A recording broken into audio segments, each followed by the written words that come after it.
Buenas tardes a todos. Es una alegría poder presentar a don Fernando García Cariñanos, que, como todos sabéis, es el obispo de Mondoñedo Ferrol desde septiembre del año 2021. Fue nombrado por el Papa Francisco. Él es licenciado en Teología Dogmática y en Ciencias Sociales. Por tanto, en su formación académica se aunan la doctrina y la ética, licenciado por la Gregoriana de Roma. Ha destacado a lo largo de su carrera, sobre todo por su dedicación a su Burgos natal. Él fue ordenado el 26 de junio del año 93 como sacerdote de la Archidiócesis de Burgos.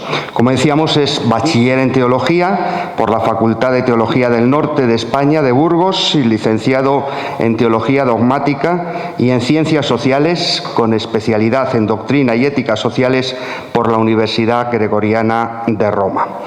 En Burgos, a lo largo de su ministerio pastoral, fue vicario parroquial en Santa Catalina de Aranda de Duero del 93 al 97, párroco en diversas localidades rurales y delegado de Pastoral Obrera desde el 95 al 97. Fue secretario del Departamento de Formación Sociopolítica del año 2000 al 2010 y delegado diocesano de Cáritas en el año 2015. Desde el 2016 a 2021 fue vicario general y moderador de curia de la Archidiócesis de Burgos hasta que fue nombrado, como decíamos, obispo de Mondoñedo Ferrol. Durante todo ese tiempo fue también profesor de Teología Moral, de Moral Social y director del Aula de Doctrina Social de la Iglesia de la Facultad de Teología del Norte de España. Como decíamos, el 1 de junio de 2001 el Papa Francisco le nombró obispo de Mondoñedo Ferrol, donde fue ordenado, en cuya catedral fue ordenado el 4 de septiembre del mismo año 2021. En la Conferencia Episcopal Española, desde marzo del 24, es el presidente de la Subcomisión Episcopal para las Migraciones y Movilidad Humana, tras haber sido antes responsable también de la pastoral penitenciaria. Pues creo que nadie mejor con este perfil cercano, amable, acogedor, para hablarnos del tema de las migraciones. Así que me callo y suya es la palabra, don Fernando. Bueno, pues un saludo a todos y perdón por el retraso. Gracias también por la invitación que me habéis realizado y que con alegría vengo en este día pues un poco turbulento, ¿verdad?, que me ha tocado vivir. Llevo un día que todo no sé si se han juntado todos los astros, como se suele decir. Os cuento un poco la vida para que os riáis un poquito de anécdota. Empecé ayer a las 7 de la tarde, que se me perdió la mitra, seguro que algo, Juan Antonio. Iba con la mitra debajo del brazo, llego al sitio y no estaba la mitra. Bueno, pasa la noche y a las 2 de la mañana me llaman al teléfono que un seminarista, hemos cambiado las teclas de la puerta de entrada y un seminarista no le dieron la clave para entrar a las 2 de la mañana. A las 6 de la mañana vuelve a sonar el móvil, que un cura se me ha muerto y que no tenía a nadie con quien estar, bueno, pues cómo se hacía y todas estas cosas. Bueno, pues la siguiente. Voy al avión, no sale el avión de Coruña, sino que nos llevan a Santiago de Compostela. Así que hemos tenido que salir de Santiago de Compostela. Llego al aeropuerto de Santiago de Compostela, me compro un bocadillo para comer, se me cae, y se me cae todo el jamón y todo lo que había comprado. Evidentemente me quedo con el pan. Voy en el viaje y todo han sido turbulencias. La verdad que ha sido un viaje horroroso. Así que este es el día que llevo. Así que si sale mal es que hoy los astros se han mezclado y es imposible que salga una cosa bien en esta jornada. Bueno, así como anécdotas para que nos podamos también pues reír. Me parece que tenemos hasta las 7 más o menos Bueno, por organizar un poco el tiempo. Bueno, el título que se me ha propuesto es el de una iglesia acogedora y misionera, un poco a la luz del documento de los obispos españoles que publicamos en el 2024, una iglesia acogedora y misionera, pautas para una pastoral de migraciones en nuestras diócesis.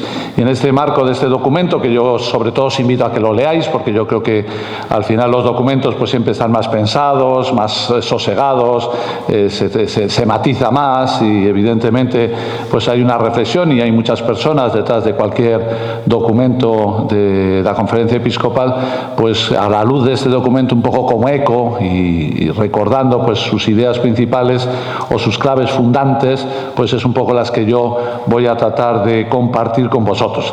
Y lo hago en el contexto de estas terceras jornadas de católicos en la vida pública que organizáis desde los propagandistas, ¿verdad? Y que me ha gustado mucho el tema y sobre todo la presentación que habéis hecho en la página web. Habláis de varias cosas que tienen mucho que ver con las migraciones y que me parece que es importante que tengamos pues también este contexto, ¿no? Habláis de las cosas nuevas. Las cosas nuevas, evidentemente, pues nos recordaba la Rerum Novarum, ¿no?, de León XIII, donde precisamente el Papa León XIV la ha puesto un poco de moda, ¿verdad?, a León XIII, que ya le teníamos un tanto pues olvidado. Y las cosas nuevas de las que Rerum Novarum hablan fundamentalmente son la cuestión social. No se trata tanto de la Iglesia no habla en la cuestión social de pues cuestiones que sociológicamente pues puedan estar de moda, que salen mucho en los medios de comunicación, que pues bueno aparecen en las tertulias y en las preocupaciones sociales y humanas, sino que la cuestión social para la Iglesia fundamentalmente es la cuestión donde se cuece, está presente lo que diríamos la dignidad de la persona humana, ¿no? La cuestión social tiene mucho que ver con la dignidad de la persona humana. Son los lugares, los ámbitos, las preguntas, las inquietudes, las dimensiones donde la dignidad de la persona humana está siendo pues cuestionada o está siendo interrogada, ¿no? Y por eso yo diría que estas cosas nuevas que son la migración, no es tanto un fenómeno sociológico, que tampoco es nuevo, porque la movilidad humana es un fenómeno, yo que vengo de Burgos y hay que hacer propaganda de la tierra, pues desde Atapuerca, ¿verdad? Y desde Atapuerca pues ya hay movilidad humana, aunque esta cosa nueva que hoy se está sucediendo es como un elemento, me imagino que las otras ponencias que tenéis en estas jornadas pues profundizaréis en ellas, es un fenómeno fundamentalmente estructural, ¿no? Bueno, pero a nosotros nos preocupan las cosas nuevas en esa dimensión, en esa clave de que la dignidad de la persona humana pues se está viendo en entredicho, se está viendo cuestionada, ¿no? También en la presentación hacéis referencia a los signos de los tiempos, ¿verdad? Los signos de los tiempos, en el fondo, que es esta expresión que sobre todo el Concilio Vaticano II pues recoge con una quizás mayor fuerza, en el fondo nos está hablando de lo que significa la presencia de Dios, ¿no? Los signos de los tiempos nos están nos cuestionan sobre los lugares donde Dios nos está hablando o ámbitos y dimensiones donde Dios se nos está mostrando y que quizás pues no sabemos interpretarlos o hay que hacerlo de una manera comunitaria y por eso es tan importante el discernimiento. Como luego diremos precisamente en esa clave de la hospitalidad, lo fundamental de la hospitalidad es que estamos acogiendo ni más ni menos que al propio Dios, ¿no? Y es en ese descubrir a Dios en la persona de los forasteros y en la persona de los empobrecidos donde realmente podemos ver este signo de los tiempos, que es siempre pues una interpelación. Nos habláis también en esa presentación pues de cómo las migraciones tienen un impacto real en la transformación de las sociedades. Sin duda, el fenómeno de la migración es un fenómeno, como digo, estructural que transforma radicalmente hoy pues el contexto social en el que vivimos, que en el fondo es un fruto y una consecuencia de la globalización. Yo suelo decir que Caritas in Veritate, por ejemplo, la encíclica de Benedicto XVI, es la encíclica fundamentalmente de la globalización, pero en aquella encíclica no se aborda esta cuestión de la migración como una consecuencia del factor globalizador. Pero ciertamente la interculturalidad en la que nos situamos hoy pues es un elemento diferenciador de otras épocas.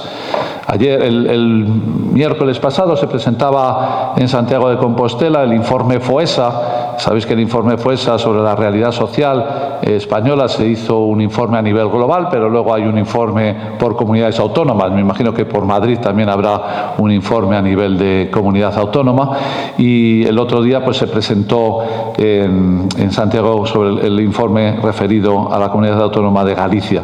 Y en la presentación de este informe, los expertos del informe FOESA, cuando hacen una descripción de esta época, de los elementos diferenciadores de esta época, de este año 2025-26, con respecto a otros momentos de otros informes, que sabéis que son desde el año 1965, uno de los elementos que se señalan es precisamente el factor migratorio, ¿no?, que está configurando nuestras sociedades y que está transformando radicalmente nuestras sociedades en lo que llamamos esa multiculturalidad que se tiene que hacer interculturalidad, ¿no?, esa multiculturalidad de diversidad para hacerse realmente intercambio, comunión y en ese sentido pues transformación tanto de los que llegan como de los que acogemos. Y el último elemento del que habláis, para que veáis que me he leído bien la presentación, el último elemento del que habláis es de que lo vais a hacer fundamentalmente con, o el penúltimo, lo vais a hacer con el contacto con testimonios, ¿no? A mí me parece que es el contacto con los testimonios el que ante todo en la vida, pero ante este elemento especialmente, transforma nuestros juicios y nos ayuda también a situarnos de una manera distinta. Lo vemos todo en la vida, ¿verdad? No sé si visteis ayer el testimonio tan elocuente y tan precioso de la víctima del accidente ferroviario, que dio ese testimonio precioso, desde mi punto de vista. Os invito a que lo veáis, porque eso sí que es una conferencia que merece la pena, más que la que voy a decir hoy. Solo ver ese testimonio es una gozada, ¿no? Bueno, pues cuando te acercas ante una realidad del sufrimiento, como puede ser pues la realidad del accidente que durante estos días hemos compartido como país también, pues el ver el testimonio de una persona nos mete más, ¿no?, nos introduce. Bueno, pues yo diría que también sucede lo mismo en este fenómeno de las migraciones. No es lo mismo que lo abordemos pues desde una óptica de académicos, desde una óptica pues de expertos o de sociólogos que contactamos meramente con los datos y con los papeles, a que nos cuenten las historias concretas de sus proyectos migratorios, tantos hombres y mujeres que las han realizado. Nosotros, cuando nos fuimos, yo vengo ahora de Galicia, una tierra fundamentalmente migratoria, ¿no?, donde hay tantos inmigrantes, es impresionante. Claro, siempre habíamos hablado, ¿verdad?, de que Galicia es una tierra de migrantes, pero cuando estás allí, pues te das cuenta, ¿no?, de lo que ha constituido el alma de Galicia, las migraciones, fundamentalmente derivada del empobrecimiento de esa tierra con respecto a otras tierras de nuestro país. Bueno, el contacto transforma nuestros juicios y transforma el acercamiento. Seguís diciendo que hay que buscar la verdad. Bueno, yo creo que también en esta época en la que pues decimos que estamos en una época de posverdad, ¿verdad?, o en una época de relativismo. Bueno, podemos ahí profundizar en los matices que tiene cada contexto social en el que vivimos. Yo creo que la búsqueda de la verdad pues está también en cuestión, sobre todo cuando se dan tantas fake news, ¿verdad?, fake news, cuando se dan todas estas aspectos que, sobre todo sobre el fenómeno migratorio, pues tergiversan nuestro acercamiento a la realidad y, en cierta manera, nos introducen en prejuicios ante esta realidad. Yo creo que buscar la verdad, sabiendo que la verdad no la tiene uno, evidentemente, ¿no?, sino que la verdad es sinfónica, como decía von Balthasar, ¿no?, y en ese sentido, pues tenemos que ser capaces de hacer ese camino sinodal en el que caminemos juntos en ese acercamiento a la verdad, porque todos, en cierta manera, nos ayudarán a percibirla. Yo creo que esta búsqueda de la verdad en esta sociedad, especialmente donde está tan polarizada, es la que nos está impidiendo acercarnos a la verdad. Normalmente la polarización lo que nos hace, en definitiva, es situarnos cada uno en un muro de nuestra propia verdad, que sin duda tenemos parte de verdad, porque todos podemos acogerla y podemos tocarla, pero cuando no nos abrimos o cuando nos encerramos en nuestra propia verdad y no sabemos, pues, en el diálogo buscarla, pues al final vivimos, podemos decir, que en un cierto error, incluso en la propia verdad o en nuestra propia verdad. Por eso yo creo que esas jornadas que traten de ayudarnos a buscar la verdad, pues es un elogio, ¿no? Y por eso, pues también hay que daros la enhorabuena. Y ya esta sí que es la última, no, es la penúltima todavía, perdonad. Como lo preparé el otro día, ya se me había olvidado todos los elementos. La siguiente cosa que decís es pensar con profundidad, ¿no?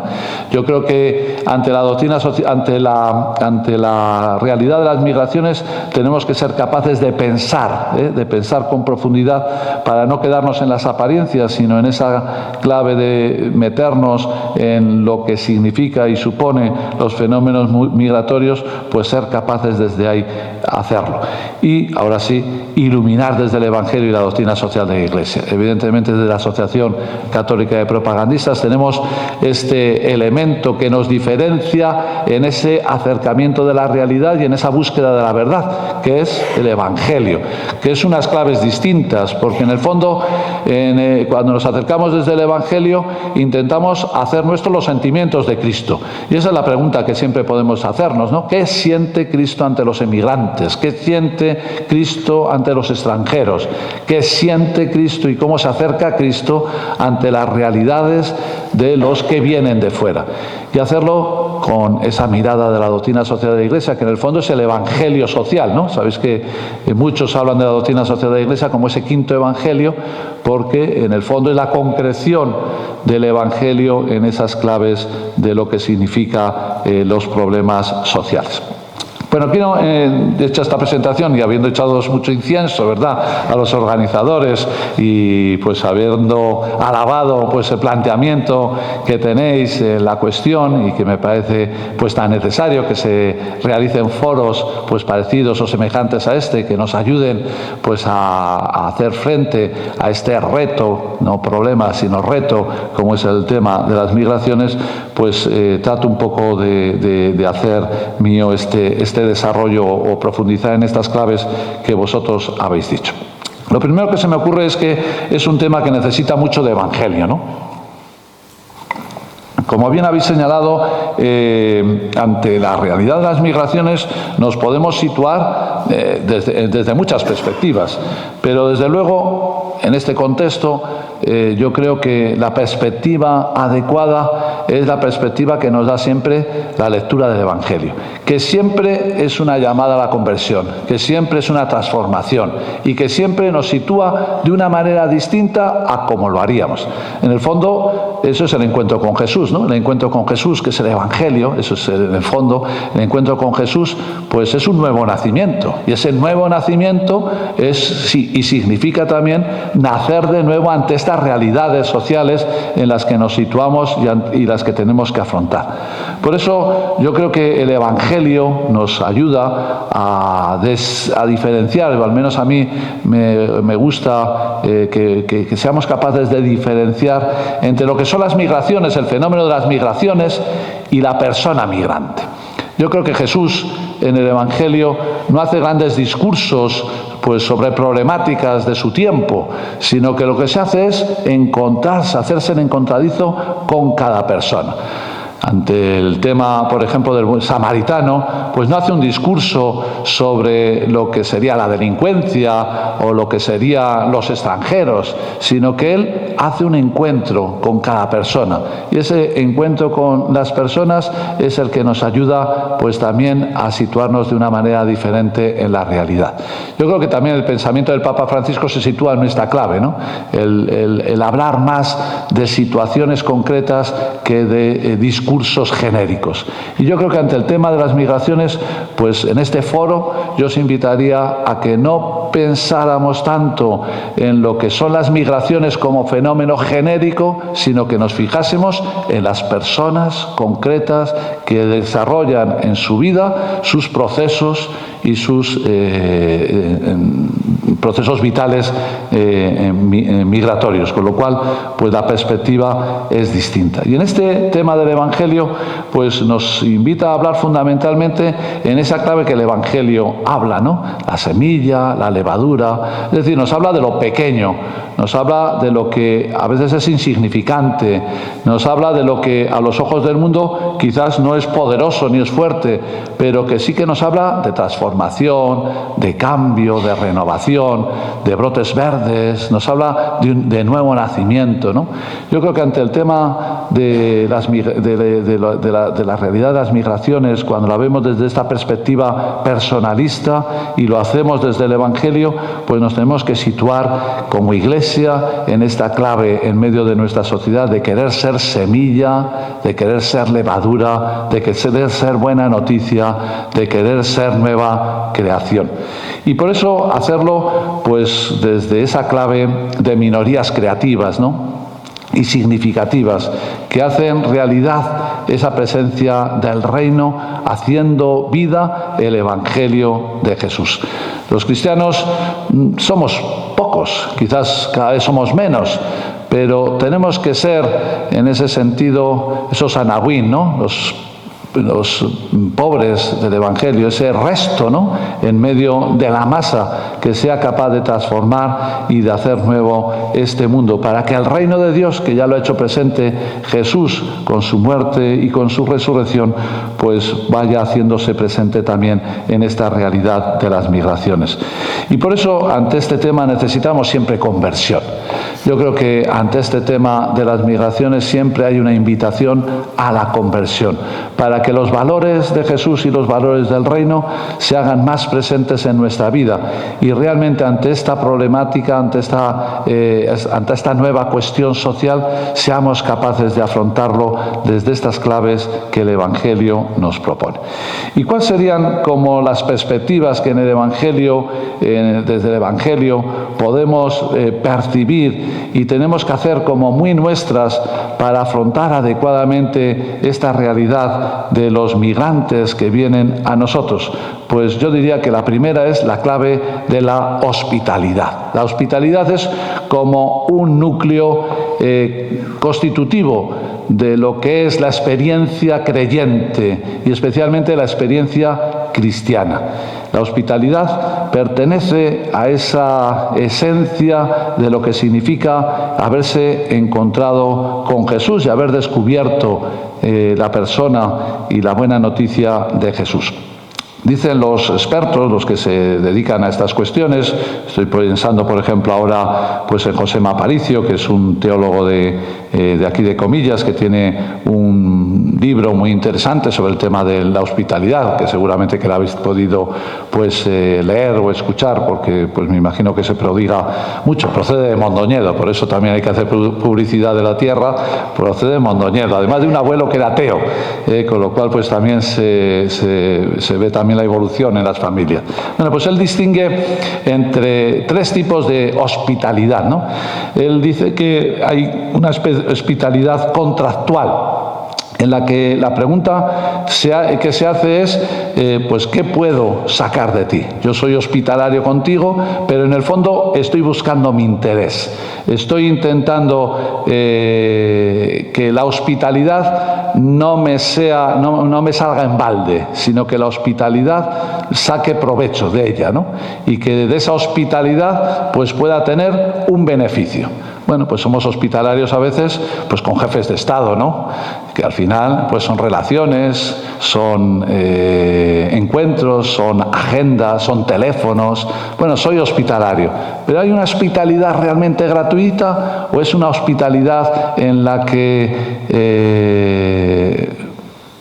como se suele decir de las monjas, ¿no? Todo es bueno para el convento, ¿no? Siempre hay un interés, un beneficio posterior y futuro después de ese encuentro. Hay un tipo de hospitalidad que él dice que es la hospitalidad altruista, ¿no?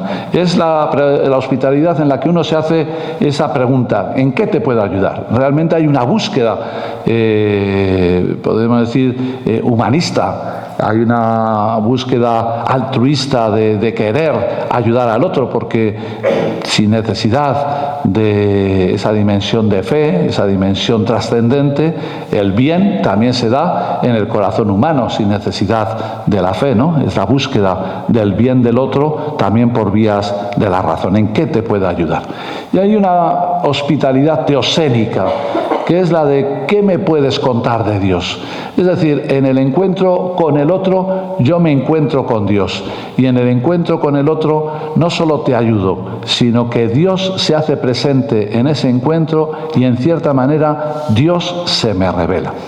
La hospitalidad que aparece en la Sagrada Escritura responde precisamente a este concepto, ¿no?, teosenético, en el que los encuentros que se dan, sobre todo con los foráneos y con los extranjeros, se producen precisamente o producen en el que acoge un encuentro especial con Dios. Lo podemos pensar en el encuentro, podemos decir como el encuentro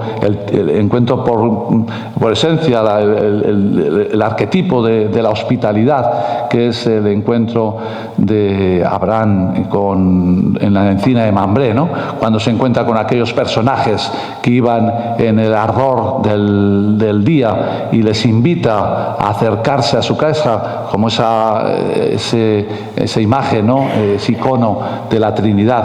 En el fondo, detrás de ese encuentro en el que Abraham sale de su comodidad, pone su casa, abre su hogar, abre su tienda y comparte con aquellos peregrinos que iban camino, abre su casa, se encuentra ni más ni menos con el Dios, con Yahvé, ¿no? Eso nos lo recuerda Hebreos: no os olvidéis de la hospitalidad, porque por ella algunos, sin saberlo, hospedaron ángeles. Ciertamente que Abraham no sabía quién hospedaba, pero sin embargo, en aquel acto de acogida, en aquel acto de hospitalidad, en aquel acto altruista, se encontró ni más ni menos con ese Dios que hizo promesa de ser un gran pueblo, y esa promesa que nunca le faltó. Y eso es lo que constantemente en la Sagrada Escritura aparece como una clave fundamental de la experiencia de la hospitalidad.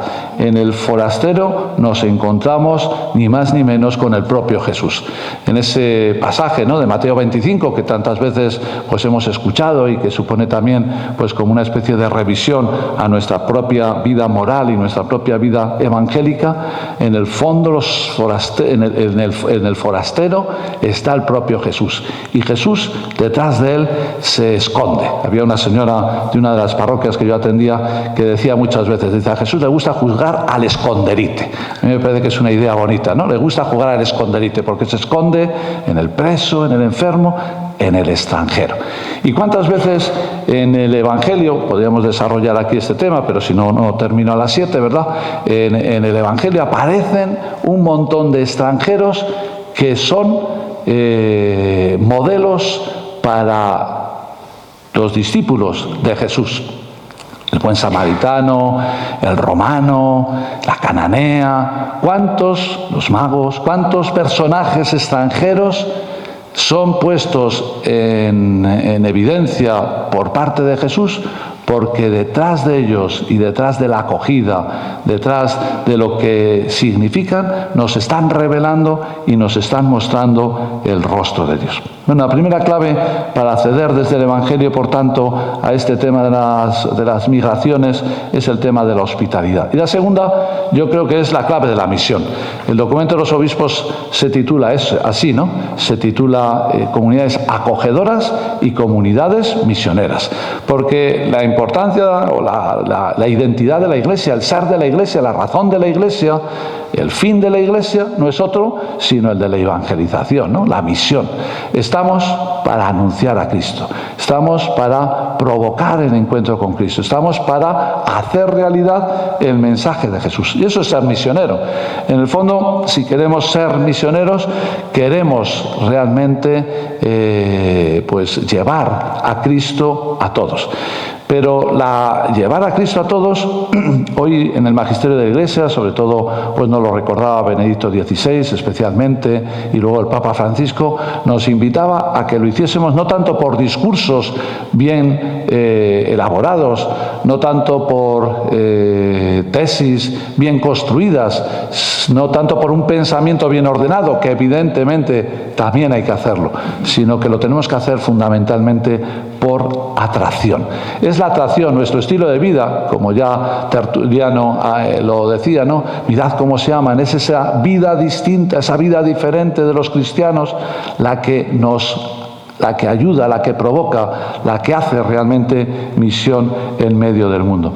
Por eso, ante la realidad de las migraciones, también nos mueve fundamentalmente la clave misionera, la clave del anuncio personal de Cristo, pero también la clave de que como comunidad, cuando la Iglesia sabe acoger, cuando en medio del mundo, un mundo muchas veces hostil, un mundo muchas veces economicista, un mundo en el que muchas veces a las personas solo se fija desde la clave de la utilidad, la Iglesia es capaz de mirar estas personas desde otras perspectivas y por su testimonio de acogida está siendo también misionera y está intentando pues llevar a Cristo a nuestro mundo y también a las personas que se acercan entre nosotros y quieren y demandan ser acogidas en estas sociedades de vieja cristiandad. Bueno, de estas dos perspectivas, que como dice el documento es comunidades acogedoras y comunidades misioneras, me gustaría desarrollar como tres principios que la doctrina social de la Iglesia desarrolla en su pensamiento y que están muy en la base para acercarnos desde la verdad que decíamos al principio y desde la profundidad a este fenómeno de las migraciones y sobre todo de las personas migrantes. El primer principio, pues le sabéis, es el principio de la dignidad de la persona humana, ¿no? Y se hace en esta clave de que hoy es un reto visibilizar y acercarnos a la dignidad de la persona humana. También tendríamos, seguro que Juan Antonio solo sabría muchísimo más que yo, todo este tema del reto de la dignidad de la persona humana, ¿no? Donde a las personas las hemos reducido fundamentalmente a algoritmos, ¿no? Somos datos. Ya no nos importa nuestros sentimientos ni casi nuestra cartera, nuestros datos. Y según nuestros datos se cosifica a las personas.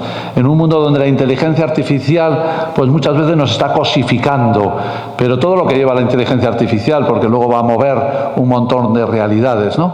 Donde se nos cosifica a hablar de dignidad de la persona humana, ¿no? En un mundo donde lo que prima es la productividad, ¿no? Cuánto se produce, cuánto favorece, cuánto beneficia al sistema económico, al sistema social, pues y donde se realiza esta realidad del descarte, hablar de dignidad humana. En esta realidad del transhumanismo, ¿no?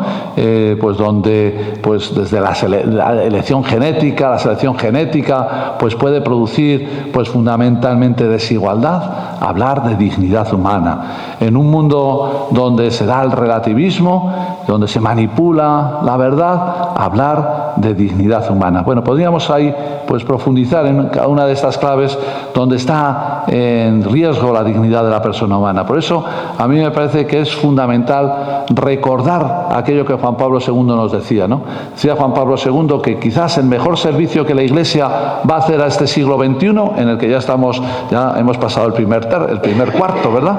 El mejor servicio que la Iglesia puede hacer a la sociedad humana es revelarle, recordarle, iluminar la dignidad de la persona humana, de toda persona humana, en cualquier condición, en cualquier forma, en cualquier situación, la dignidad de la persona humana. Por eso es muy bonito, y os invito también, ya cuántas cosas os he invitado a leer, ¿verdad? Otro documento de la Congregación para la Doctrina de la Fe que se titula Dignidad Infinita, que acaba de salir, bueno, hace ya un año y medio. Dignidad Infinita, donde se nos habla precisamente pues de esta clave, de que toda persona tiene una dignidad infinita. Claro, cuando nos acercamos desde esta clave, pues ante este fenómeno de las migraciones, pues también se nos cambia el chip, ¿verdad? Cuando nos acercamos ante la realidad de las migraciones desde esa primacía que tiene la dignidad humana siempre y en todo lugar, pues muchos de nuestros juicios, de nuestras conductas, de nuestros comportamientos, de nuestros votos, de nuestras elecciones, pues pueden ser y quizás debieran de ser también transformadas e invitadas a esa necesaria conversión. Esa dignidad infinita que nos habla de esa doble dimensión que tiene el ser humano, ¿no? Esa dimensión individual y esa dimensión también social. Y que nos habla desde esa clave de la antropología integral, ¿no? De la que Laudato Si, pues especialmente nos recordaba, ¿no? Cómo tenemos que cuidar especialmente a todo el hombre en esa clave de hacer también una ecología integral, ¿no? Es decir, esos ecosistemas en los cuales el ser humano se desarrolla, porque no solo se trata de cuidar al ser humano, sino se trata también de cuidar esos ecosistemas donde el ser humano pues se desarrolla y que por tanto tienen que ser también propios de esa dignidad del ser humano. Es un poco lo que se trata de la moral social. La moral social, yo siempre solía decir que no se trata solo de que yo sea social, yo sea bueno, yo sea un hombre que me comporte bueno en mis respuestas sociales, sino que se trata también de hacer una sociedad digna de la dignidad del ser humano, de transformar nuestra sociedad para que sea acorde a la dignidad de la persona humana. Y de eso se trata en esa moral social y eso se trata también en esa antropología integral. La clave del camino de la dignidad humana que hoy está siendo tan cuestionada y que sin embargo la Iglesia tiene que ser capaz de abanderar porque es fundamental.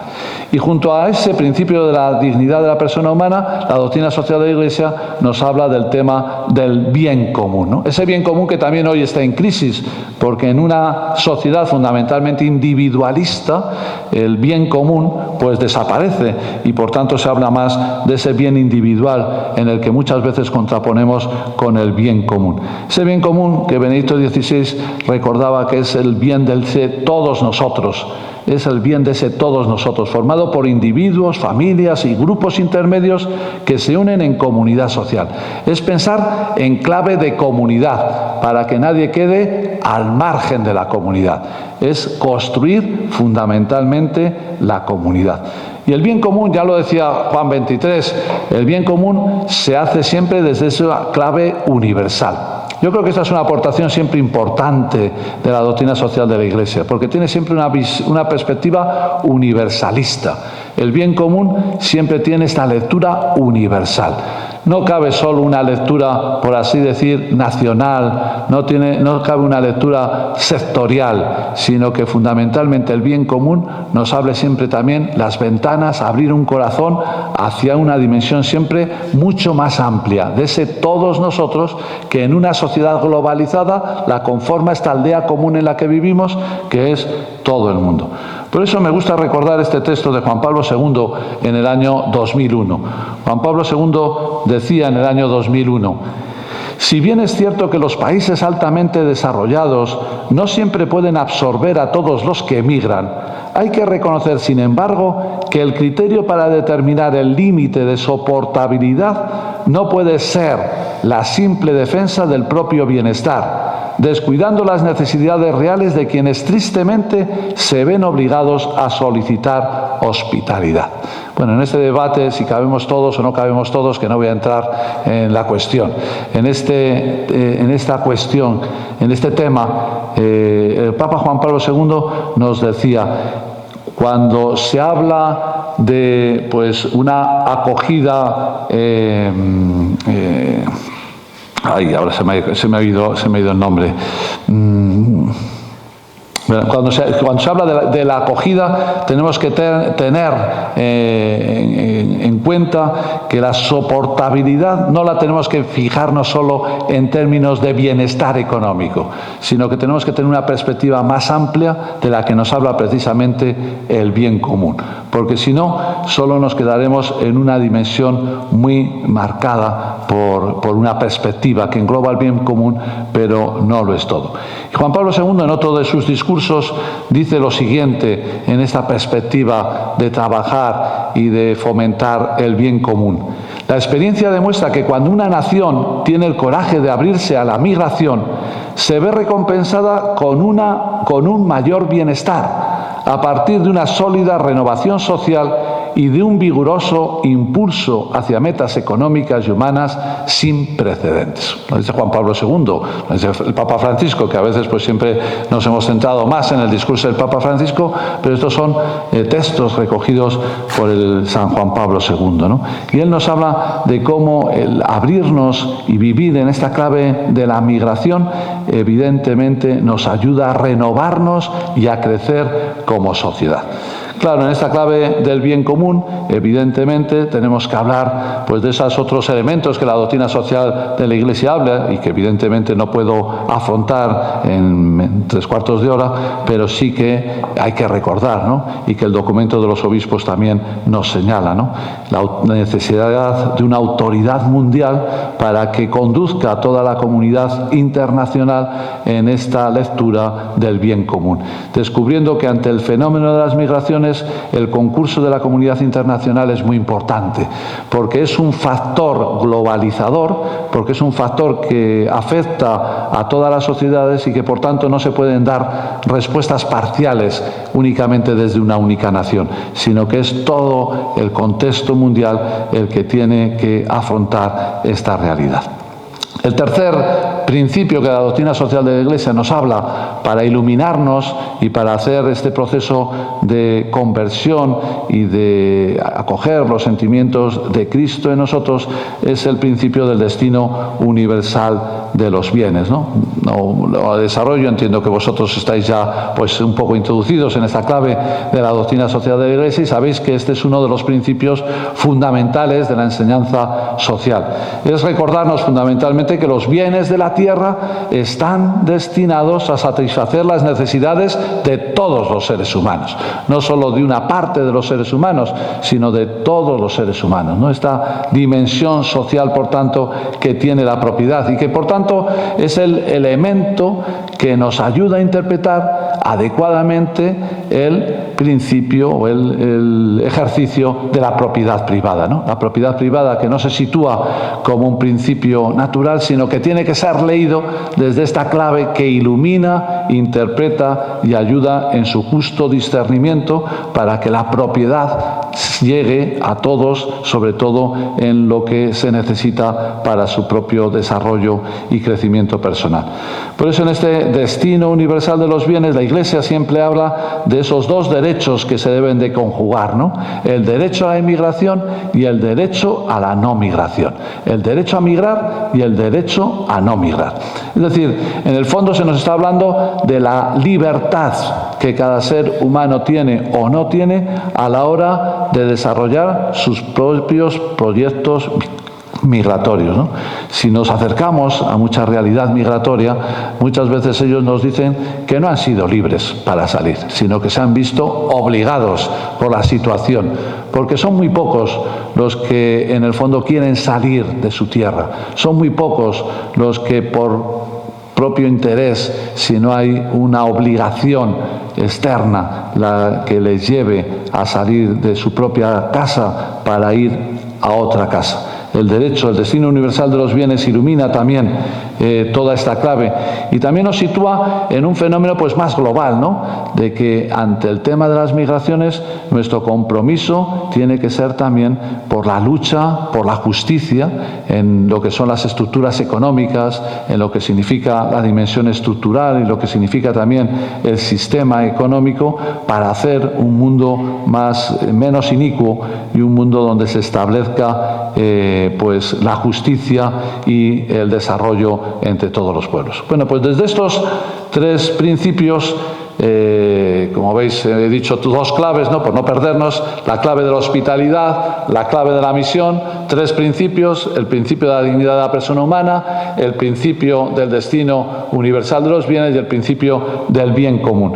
Pues en esta clave, en este contexto, se nos invita a acoger. Y acoger fundamentalmente es poner en el centro a la persona.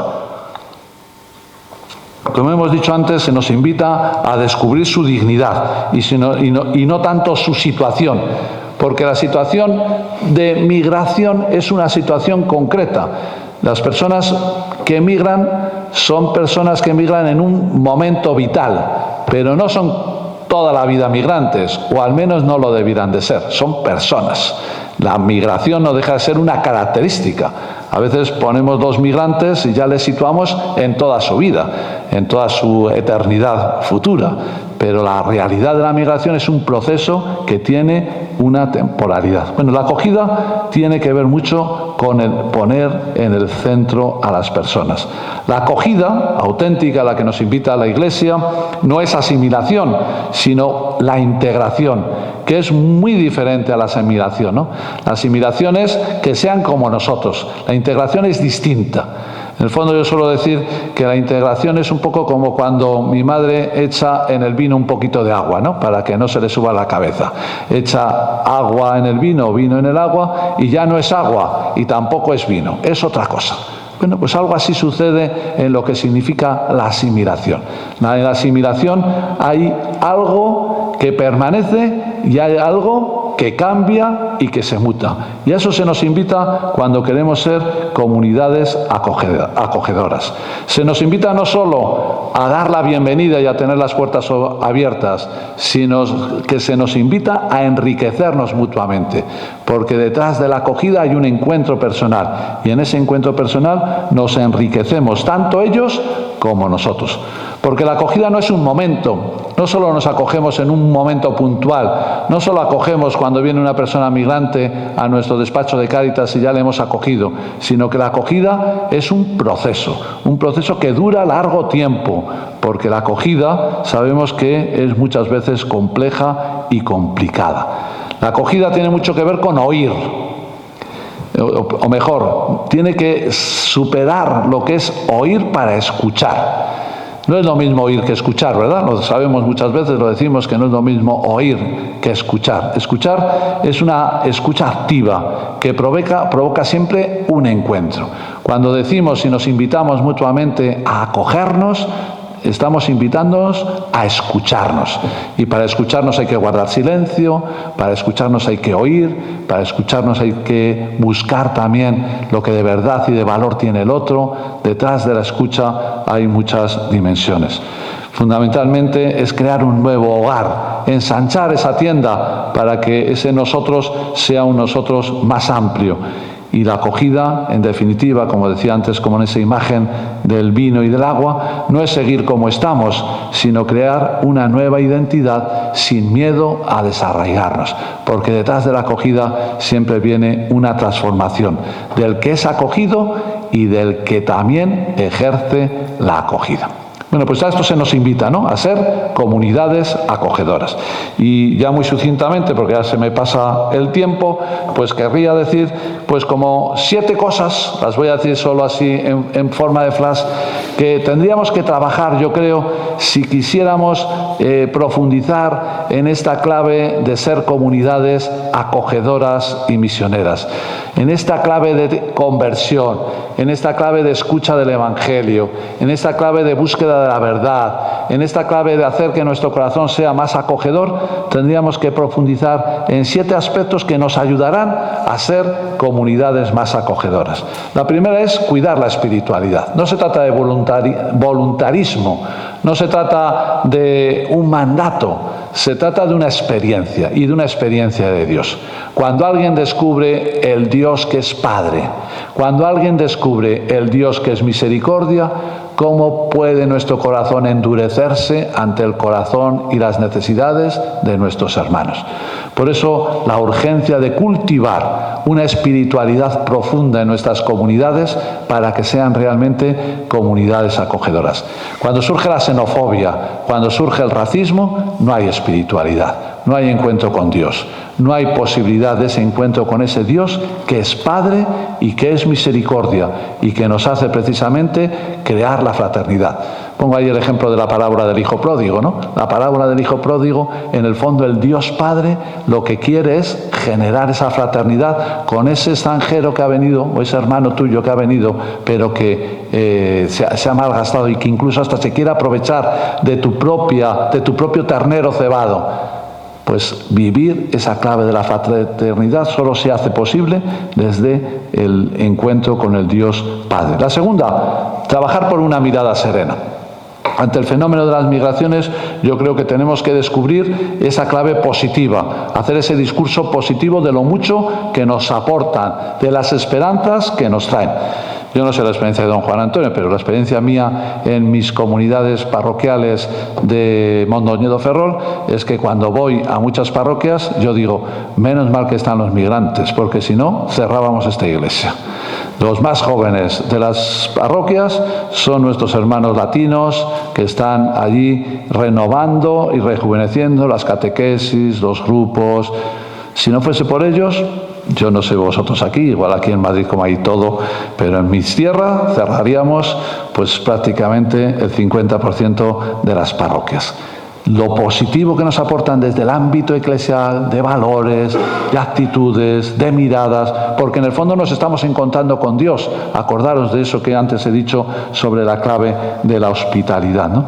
Por tanto, son una oportunidad de enriquecimiento y un desarrollo humano, ¿no? Y por tanto no son tanto un problema, sino un reto que evidentemente no podemos ocultarle, ¿no? Sino que son un reto que tenemos que afrontar juntos como comunidad. La tercera clave también la decía antes, ¿no? La de provocar el encuentro personal gozoso y esperanzador. No es lo mismo hablar de los problemas desde la lejanía al hablarlos del encuentro. Cuando nos encontramos, cuando realmente nos encontramos con las personas, sucede un poco como con los curas. Hago así una anecdotilla, es que hay algún cura por aquí, ¿verdad? Se suele decir, los curas los curas son todos unos sinvergüenzas, peseteros, se enrollan, son unos pesados, son no sé qué. Pero el cura de mi parroquia, qué majo es el cura de mi parroquia. El cura de mi parroquia es un encanto, se preocupa de todo, pero claro, es el único cura que conocen. Los demás son todos desde el arquetipo, ¿no? Lo mismo sucede desde las migraciones, o muchas veces sucede desde las migraciones este aspecto, ¿no? Es un discurso, pero los encuentros personales son los que nos transforman, ¿no? La cuarta cosa, generar gestos comunitarios de acogida. Yo creo que como iglesia, como movimientos eclesiales, tendríamos que ser capaces pues, de hacer eso, de que una imagen valga más que 1000 palabras y de dar credibilidad con nuestro testimonio en lo que significa la acogida. Sabéis que la Conferencia Episcopal Española está promoviendo lo que llamamos los corredores de hospitalidad. ¿Qué son los corredores de hospitalidad? Pues son corredores que lo que buscan es acoger a estas personas que en las Islas Canarias han acabado ya su paso por los centros de menores, llegan ya a los 18 años, una vez que llegan a los 18 años el Estado les coloca en la calle, ya han pasado por esa tutela del Estado, pero muchas veces no tienen ni dónde ir, ni una comunidad de referencia, ni un trabajo donde desarrollar su vida, y entonces se nos invita a las diócesis españolas a que hagamos ese proceso de acogida de estos menores, ya no menores tutelados, para que les llevemos a esas zonas a veces vaciadas de nuestra España, para que puedan hacer procesos migratorios en unión y sobre todo integrados en las comunidades. Yo en mi diócesis pues lo estamos haciendo con tres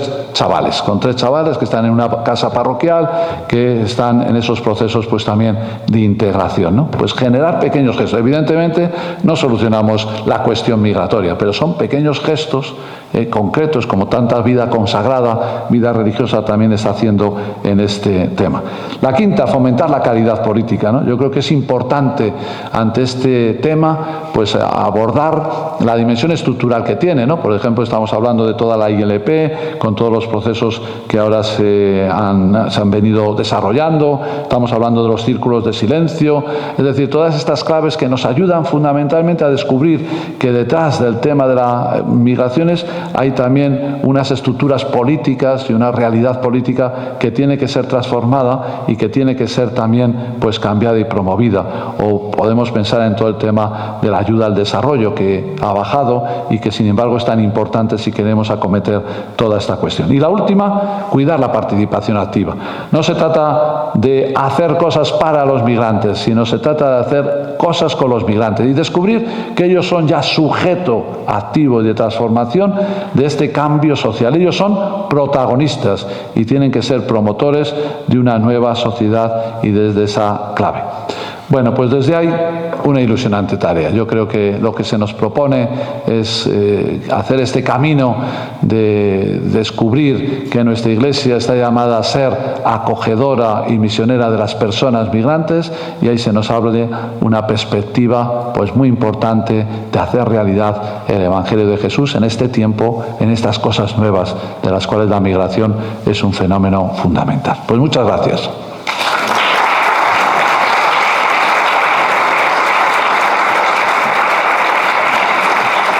Bueno, perdón, 7 minutos. Don Fernando, vamos un poquito pegados de tiempo, pero si admite alguna pregunta, ¿alguien está interesado en...?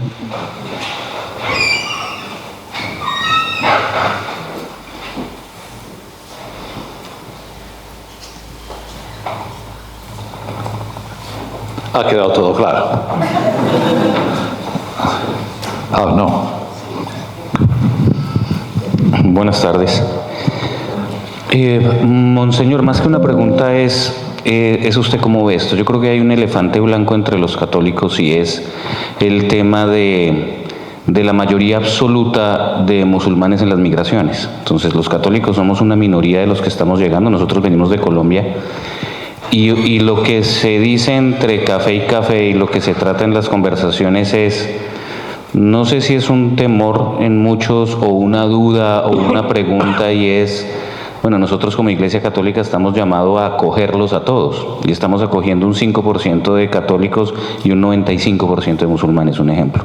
Entonces es la conversación de qué hacemos. Seguimos, obviamente hay que seguir, no estamos juzgando su comportamiento. Habrán unos, como tenemos todos en la casa, unos más buenos que otros, pero yo creo que las dudas que se generan ante la ola migratoria en Europa es bueno, estamos criando el león que nos va a comer en 10 años, la postura. Entonces nosotros seguimos ayudando de manera tímida, pero pensando en ese futuro que se nos avecina. Digamos que eso es algo que todos pensamos, no muchos lo decimos, pero pues es eso, no es una pregunta, sino ¿qué piensas acerca de esto? Bueno, eso sería objeto de otra conferencia entera, ¿verdad?, de la que yo no me siento del todo capacitado. Bueno, lo primero, quizás habría que ver primero los datos, ¿no? En nuestro contexto hispano, lo que es en nuestro contexto hispano, la mayoría son católicos, la mayoría son cristianos. La procedencia de otra religión es menor, es mucho, no es ni mucho menos 95. Yo no sabría si es al revés, tampoco te sé los datos, disculpad, si lo hubiese sabido, pues hubiese buscado datos, pero no tengo los datos. Hoy la mayoría de la presencia migratoria en nuestro país es procedencia latinoamericana, fundamentalmente latinoamericana. Venezuela, Colombia, Cuba, por ese orden más o menos. Y luego pues hay una fuerte presencia también rumana, y luego vienen ya los países pues de Marruecos y de Argelia, ¿no? Entonces yo creo que lo primero sería habría que verificar los datos, porque quizás igual desde los datos tendríamos un afronte de la realidad mejor para que no se nos meta tanto miedo como quizás podemos tener, ¿no? Yo creo que eso es importante, La segunda, bueno, pues que la interculturalidad que la migración presenta es el auténtico reto. El reto del diálogo interreligioso, el reto del diálogo y del encuentro entre personas y el reto de la propia identidad. Yo creo que se sitúa como dos llamadas.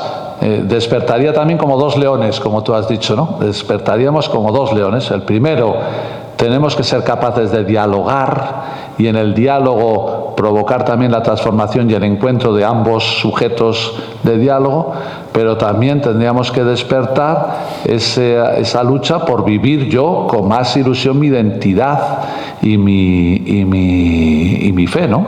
De descubrir la belleza de lo que significa pues la tradición judeocristiana y de lo que significa también pues el propio bautismo, ¿no? Entonces yo creo que también es una oportunidad para vivir no en un cristianismo o catolicismo sociológico, sino precisamente en un cristianismo y catolicismo, valga la expresión, militante. Porque también es cierto que cuando hay pluralidad en una sociedad, también se nos despierta nuestra propia identidad. Y eso también es bonito y es bueno. Entonces, yo creo que eso lo tenemos que ver en esa otra clave de oportunidad, ¿no?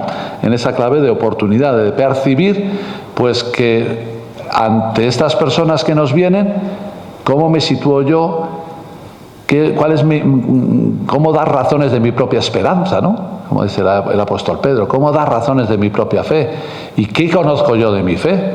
¿Y cómo realmente mi fe es fundamental o no? Yo creo que también es... Y la tercera cosa, pues que evidentemente es una cuestión en la que hay que dialogar, ¿no? Y hay que encontrarse. Evidentemente vemos las problemáticas sociales que se han dado en otros países, de las cuales no podemos tampoco permanecer al margen.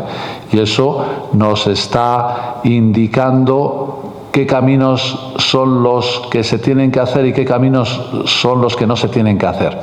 Desde mi punto de vista, ante estas realidades, generalmente los conflictos se generan más que por debates religiosos, por debates de pobreza o no de pobreza. Es decir, cuando realmente hay una integración en esa clave económica de justicia, de desarrollo, etcétera, los conflictos se aminoran. Entonces yo creo que la gran problemática es eso, saber trabajar por esa equidad para que el rechazo no sea en una aporofobia, entendida en ese sentido y en ese concepto. Evidentemente no te he respondido, es una cuestión que está ahí presente, pero que yo creo que también en esa búsqueda de la verdad tendríamos que afrontarla también desde esas otras perspectivas.